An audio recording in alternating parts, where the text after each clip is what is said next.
Bapa di surga, kami benar-benar haus akan firman-Mu, dan kami mohon kehadiran-Mu Tuhan ketika kami membuka hati untuk mendengar sebagian daripada firman-Mu.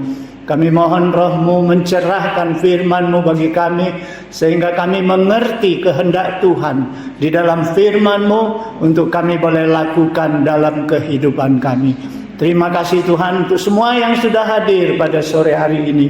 Engkau berkati Tuhan, sehingga kami tidak akan pulang dengan sia-sia, tetapi kami pulang dengan penuh berkat daripada firman-Mu, daripada ibadah ini. Terima kasih Tuhan, di dalam Yesus Kristus kami berdoa.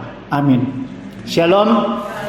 Jemaat yang saya kasihi di dalam Yesus Kristus, firman Tuhan sesuai dengan Almanak GMI pada hari ini terdapat di dalam Lukas pasal 17 ayat 1 hingga ayat ke-10. Lukas pasal 17 ayat 1 hingga ayat ke-10.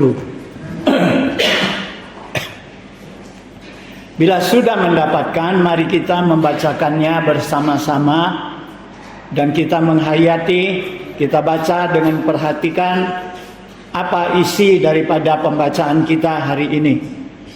Kita mulai. Yesus berkata kepada murid-muridnya, tidak mungkin tidak akan ada penyesatan, tetapi celakalah orang yang mengadakannya. Adalah lebih baik baginya jika sebuah batu kilangan diikatkan pada lehernya, lalu ia dilemparkan ke dalam laut, daripada menyesatkan salah satu dari orang-orang yang lemah ini. Jagalah dirimu, jikalau saudaramu berbuat dosa, tegurlah dia, dan jikalau ia menyesal, ampunilah dia.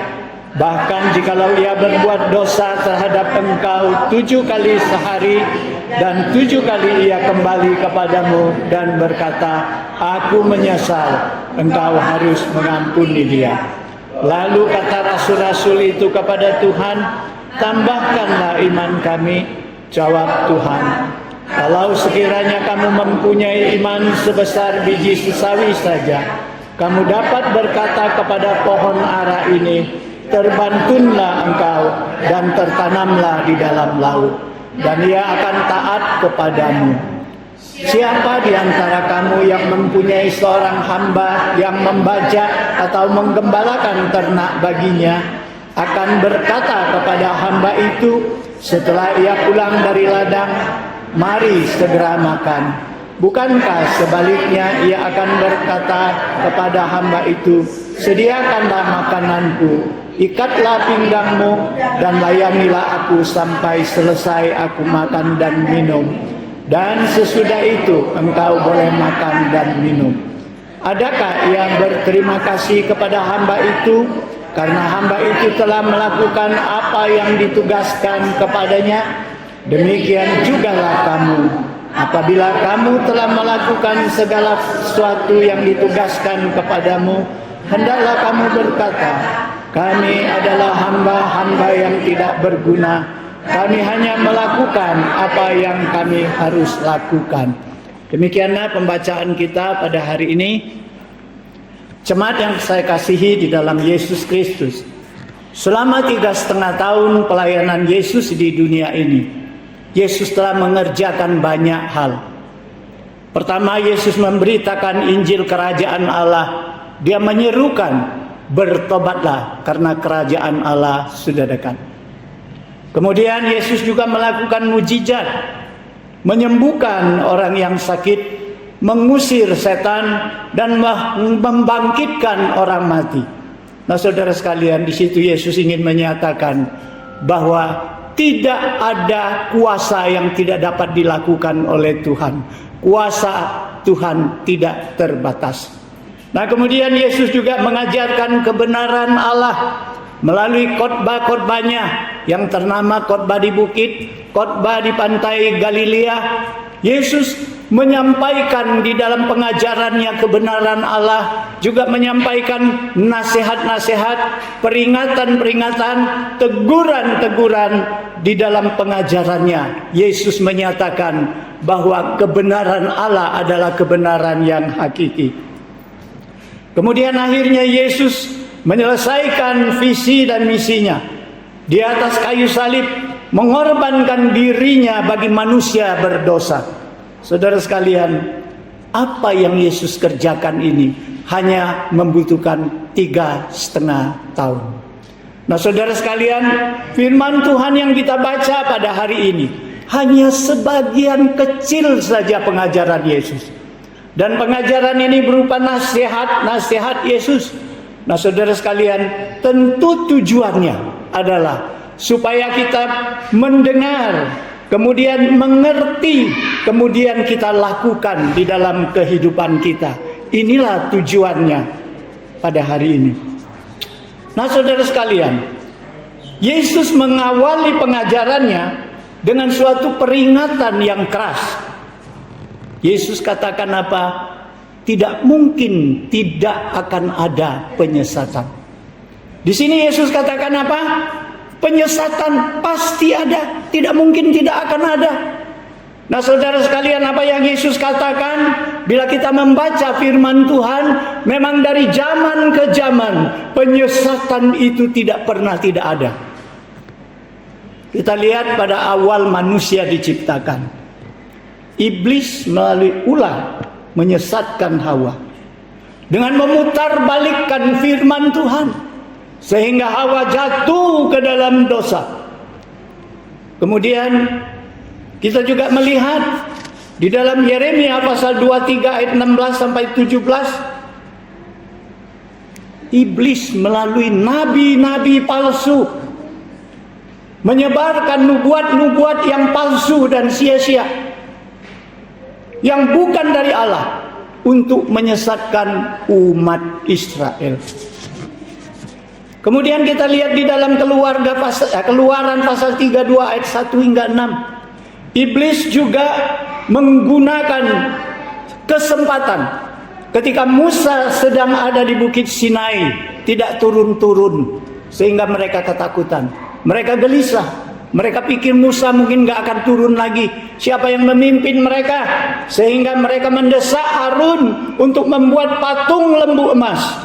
Dan Harun membuat itu, dan Harun katakan kepada bangsa itu, inilah Allahmu yang menuntun engkau keluar dari Mesir, menunjuk kepada patung anak lembu emas itu. Nah saudara sekalian, iblis mengalihkan fokus iman manusia daripada Allah kepada berhala.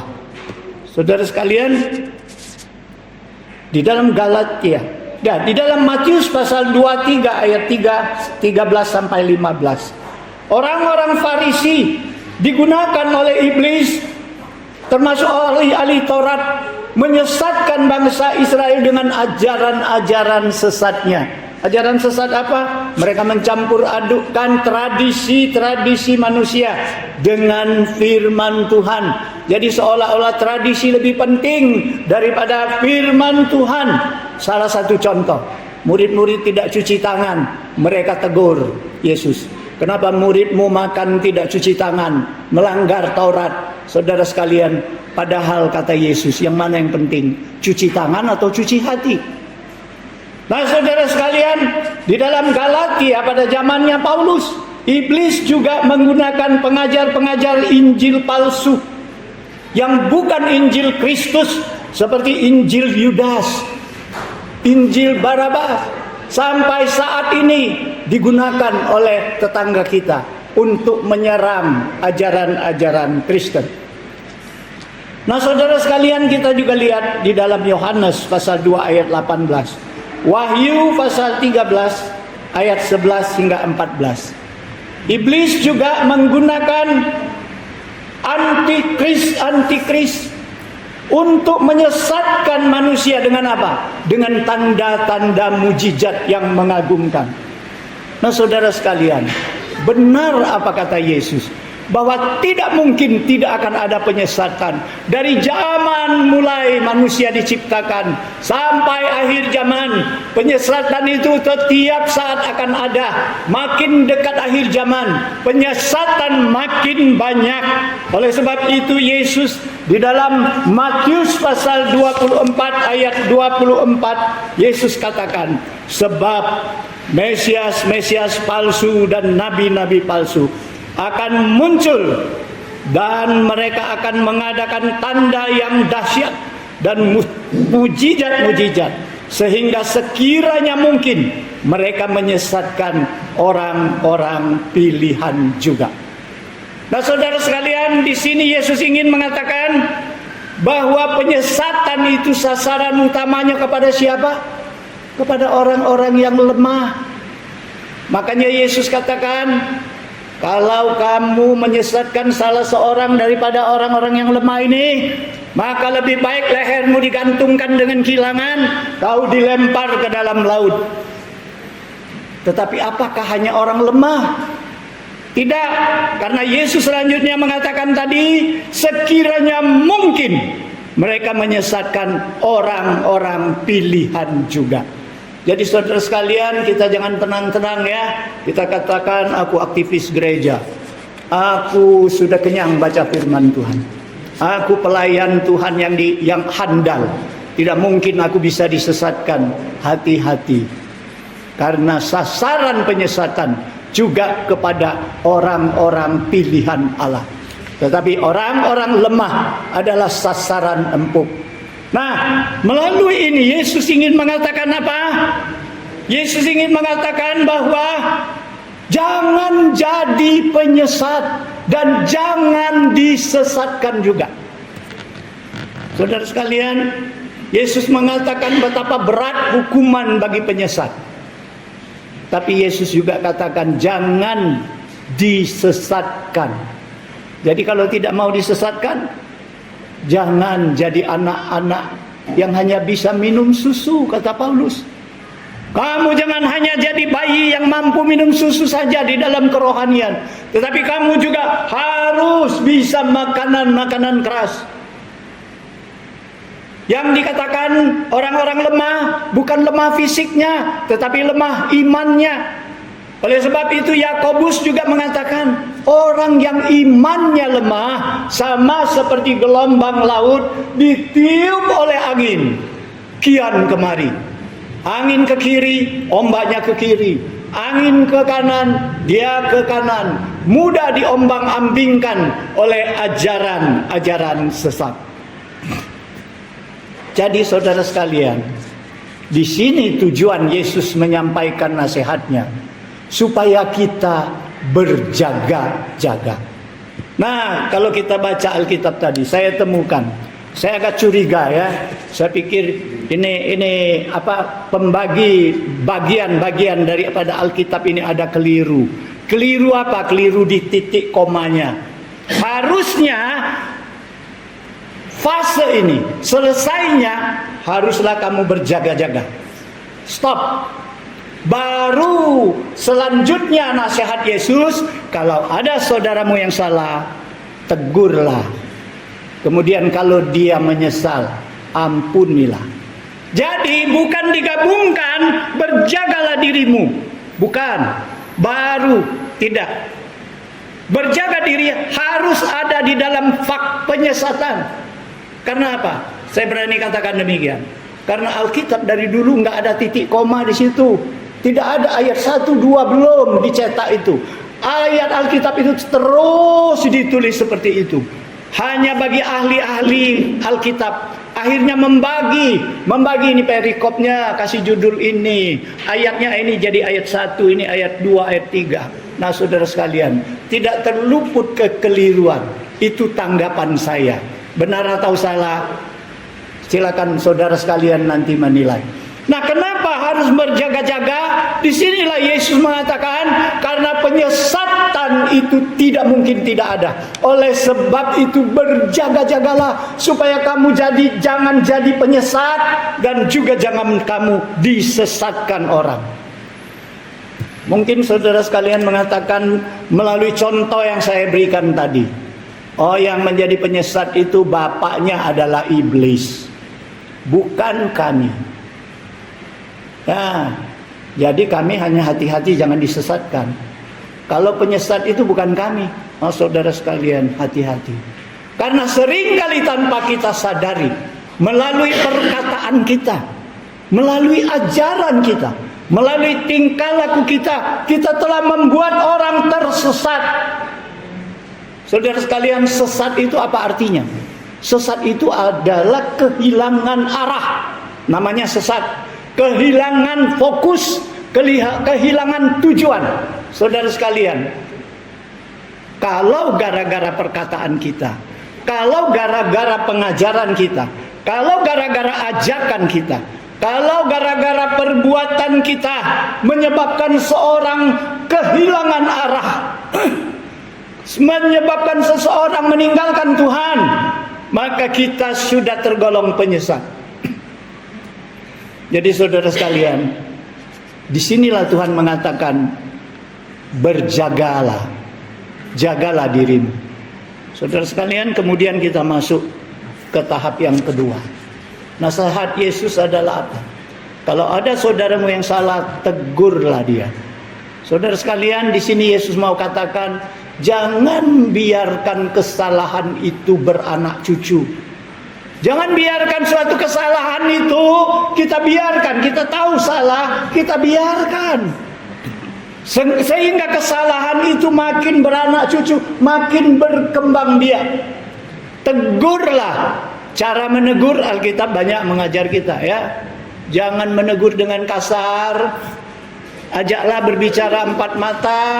Tegurlah dengan kasih, dengan nasihat-nasihat yang bagus dari firman Tuhan. Nah, saudara sekalian, salah harus ditegur. Kemudian ampunilah orang yang bersalah, apalagi dia menyesali kesalahannya. Yesus katakan bahkan bukan hanya bersalah, kalau orang yang bersalah berdosa kepada dirimu sampai sehari 7 kali. Kenapa disebut 7 kali di sini?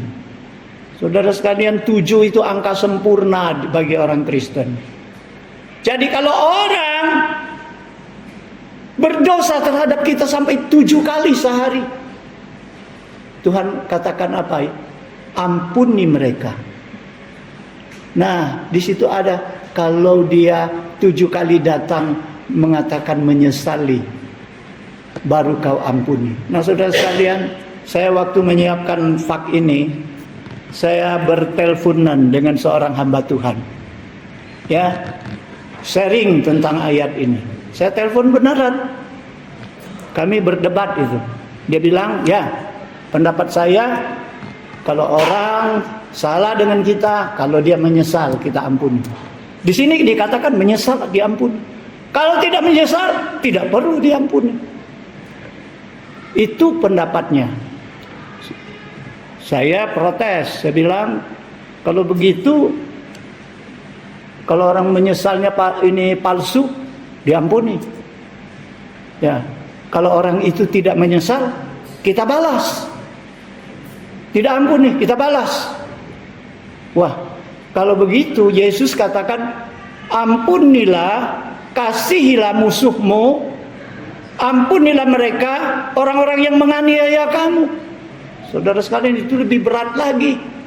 Nah, saudara sekalian, lantas kami pada satu kesimpulan, karena kami berembuk. Jadi dia bilang, menurut papi, apa alasan papi? Di sini disebut menyesal. Oh, saya bilang, di sini Yesus tekankan mengampuni itu harus tanpa batas, seperti Tuhan mengampuni kita. Saking tanpa batasnya, orang yang menyesal tidak menyesal, orang yang sakit hati, orang yang tetap keras hati, tidak mau mendengar nasihat, tetap kita ampuni. Ampuni, pengampunan itu tidak ada batas, sampai satu hari dia menyesal dan bertobat. Itulah maunya Tuhan. Jadi yang Tuhan tekankan bukan menyesal atau tidak, tetapi Tuhan tekankan adalah mengampuni itu harus tidak terbatas seperti Tuhan, sampai dia menyesal, sampai dia bertobat. Akhirnya kami mencapai suatu kesimpulan yang demikian. Nah, saudara sekalian, kita tahu Petrus pernah bertanya kepada Tuhan, Tuhan, berapa kali saya harus mengampuni orang yang bersalah kepadaku? Cukupkah 7 kali? Kenapa Petrus katakan 7 kali? 7 kali itu angka sudah banyak, itu sudah sempurna. Bahkan tetangga kita mengatakan apa? Aturannya 3 kali saja mengampuni orang sudah cukup. Keempat kali kita sudah bisa menghukum dia. Tetapi Petrus ngomong, cukupkah 7 kali? Yesus bilang 70 kali 7 kali. Di sini bukan angka yang mau Yesus katakan. Bukan jadi 490 kali, bukan matematik Yesus katakan. Yesus mau katakan ini adalah sempurna. Mengampuni itu harus sempurna, harus tidak ada batasnya. Nah, saudara sekalian, seperti Tuhan mengampuni kita. Tuhan tidak menghitung dosa kita. Tuhan tidak menanti kita sudah jadi baik baru Dia mati untuk kita. Tetapi Dia mati dan mengampuni kita saat kita masih berbuat dosa. Saat kita masih berdosa, Dia menebus kita. Jadi saudara sekalian, kita masuk ke tahap pengajaran Yesus yang ketiga. Kemudian murid-murid merasa berat. Murid-murid datang kepada Tuhan. Mereka berkata kepada Tuhan, Tuhan tambahkanlah iman kami. Tuhan tambahkanlah iman kami. Murid-murid merasa iman mereka masih kecil. Mereka perlu tambahan iman. Mereka tahu Tuhan yang bisa menambahkan iman kepada mereka. Tapi apa yang Yesus katakan? Mereka menuntut iman yang besar. Yesus justru menampilkan iman yang sebesar biji sesawi. Saudara sekalian, di sini Yesus mau katakan apa? Iman itu bukan berbicara besar dan kecil.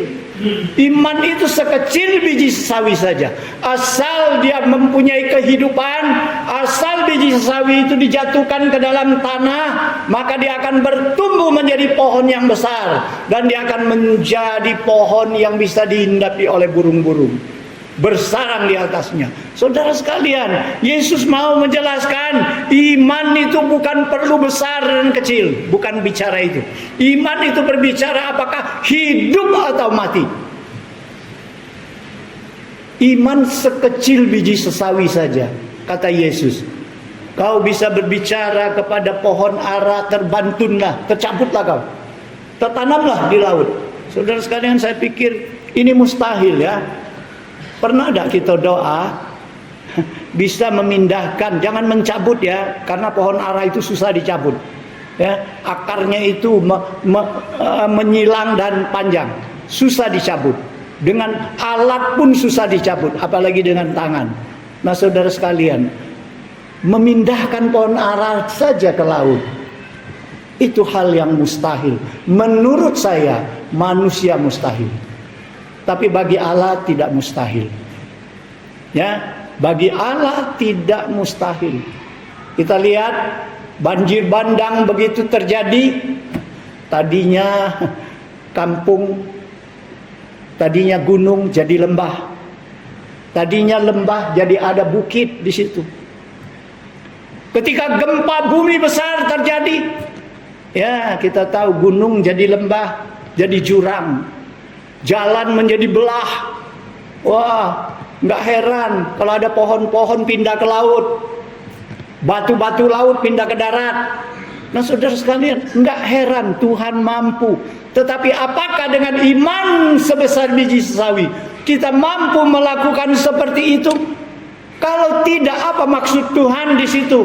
Saudara sekalian, Tuhan mau katakan iman itu kalau hidup di hatimu, maka dia akan menumbuh, bertumbuh, dan dia akan menghasilkan suatu hasil yang bagimu mustahil. Saudara sekalian, syaratnya apa? Syaratnya iman itu tertanam pada siapa? Murid datang kepada Yesus, Tuhan tambahkan iman kami. Berarti iman itu harus ada di dalam Tuhan, harus berdasarkan di dalam Tuhan, maka iman itu akan menghasilkan suatu yang mustahil. Saudara sekalian, di sini saya buat kesaksian. Beberapa saat yang lalu saya kehilangan HP. HP saya ini hilangnya di mana? Nggak tahu hilang di mana. Pokoknya pulang-pulang ke rumah HP nggak ada. Dicari di gereja nggak ada. Dicari ke restoran di mana kami barusan makan di situ, nggak ada. Buka CCTV-nya, nggak ada. Waduh, saya pikir gimana? Sudah habis harapan. Saya sudah berdoa kepada Tuhan, Tuhan bukakanlah pikiran saya, ingat HP saya itu di mana, tinggalnya di mana, kalau hilang di mana. Wah, berdoa kepada Tuhan, tapi nggak ketemu-temu. Saudara sekalian, dari jam waktu itu ada ibadah doa di sini, jam 7 sudah selesai. Kami pergi makan. Jadi berarti kehilangan itu sejak jam 7, 7.30 terus sampai malam. Tahu, waktu itu sudah sampai cari ke sana sini, sudah sampai hampir jam 12 malam. Akhirnya sudah patah semangat. Waktu itu saya sudah mulai melalui Edi diblokir aja bank BCA.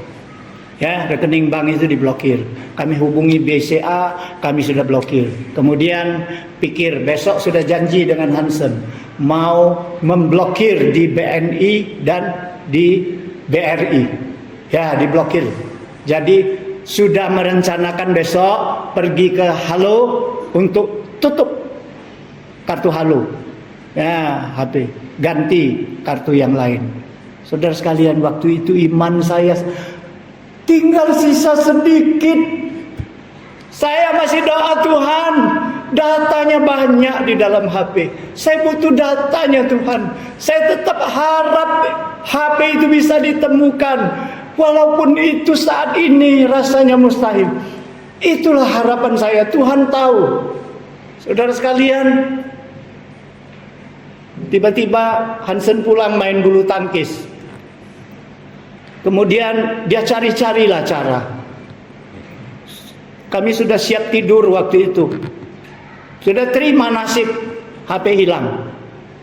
Waduh, Hansen datang, Pak, HP-nya ada ini petunjuknya di HP. Ada petunjuknya ini. HP Papa itu ada di seberang restoran itu, di daerah ini. Timbul lagi harapan. Timbul lagi harapan. Saudara sekalian, di situ tapi lihat jam sudah 12:30, jam 12 lebih. Kita bayangkan mau masuk kampung orang, malam sudah setengah 1. Pasti mereka sudah tidur semua. Bagaimana kami dengan Hansen, dengan Mama umpamanya pergi ke sana? Waduh, saya bayangkan ini besok. Kalau besok HP ini pasti sudah pindah-pindah tempat. Karena Hansen bilang apa? HP ini kalau malam nginep di rumah. Nggak mungkin orang bawa HP Papa ini malam-malam pergi ke pasar mau jual, nggak mungkin. Tetap masih di rumah terus, tetap ada di tempat itu terus. Jadi kalau mau cari malam ini juga, tapi bagaimana caranya? Kami teleponlah Pak Wimpi melalui Ibu Mindri. Akhirnya Pak Wimpi dibanguni dari tidur, bersedia mendampingi kami. Pergilah kami ke daerah itu. Saudara sekalian, nggak ada orang, datang ke kampung orang, mulailah cari ke sana, cari ke sini menurut petunjuk di HP.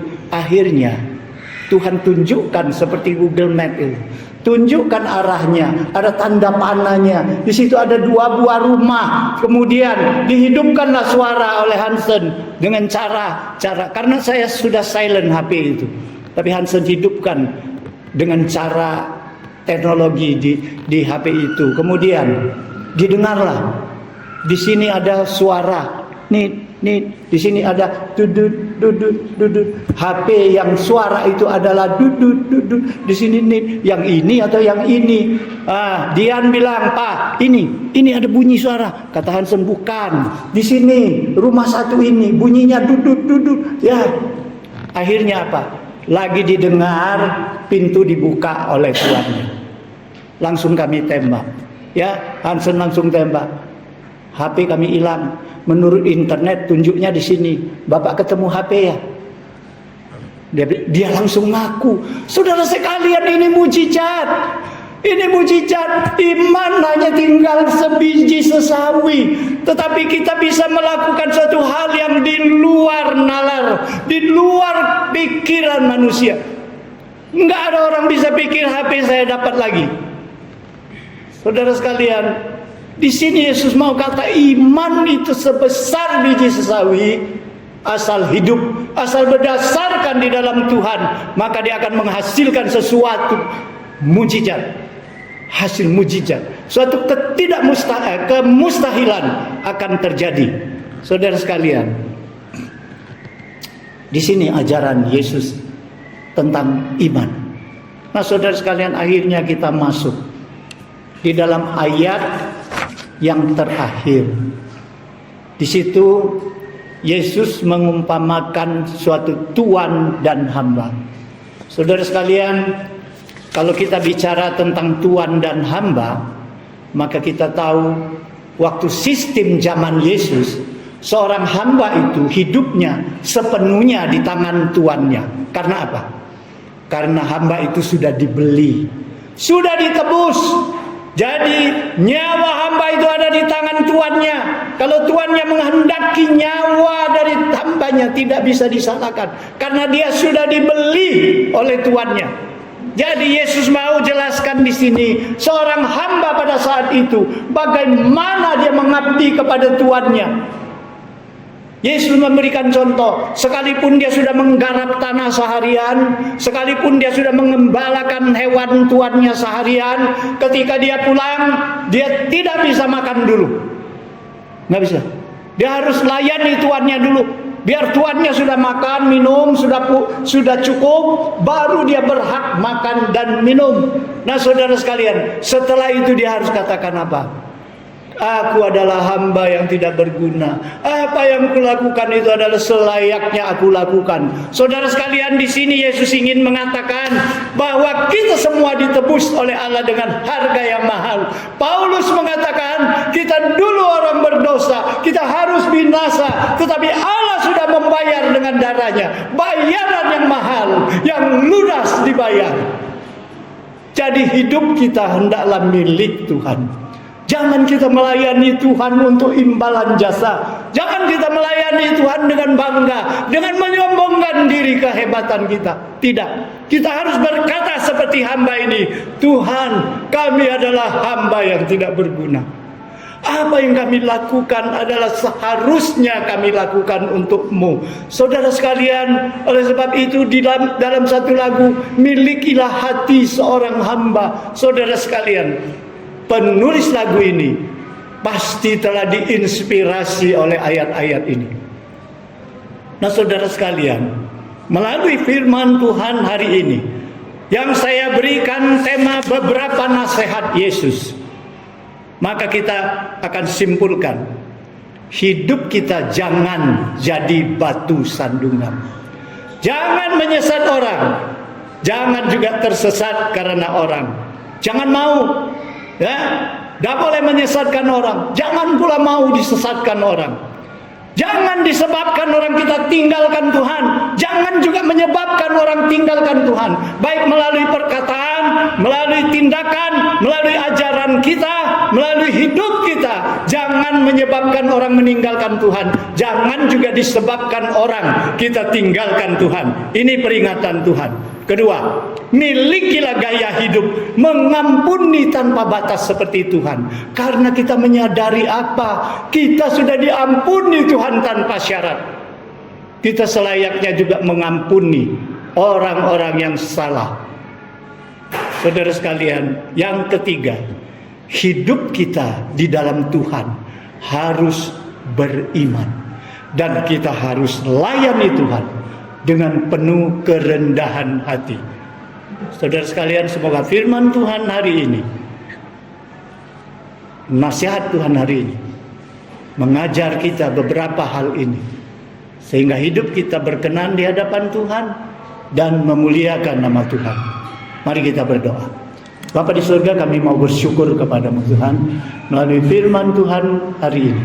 Biarlah kami belajar beberapa nasihat yang Tuhan berikan kepada kami, sehingga kami benar-benar menjadi anak-anak Tuhan yang patuh kepada nasihat-nasihat-Mu, sehingga hidup kami bukan untuk kami, tetapi untuk memuliakan nama Tuhan. Terima kasih Tuhan, dan ampuni segala kesalahan dan kekurangan kami selama hidup kami menjadi anak-anak-Mu.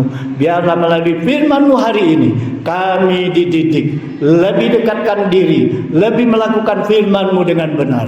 Terima kasih Tuhan. Di dalam Yesus Kristus kami berdoa. Amin.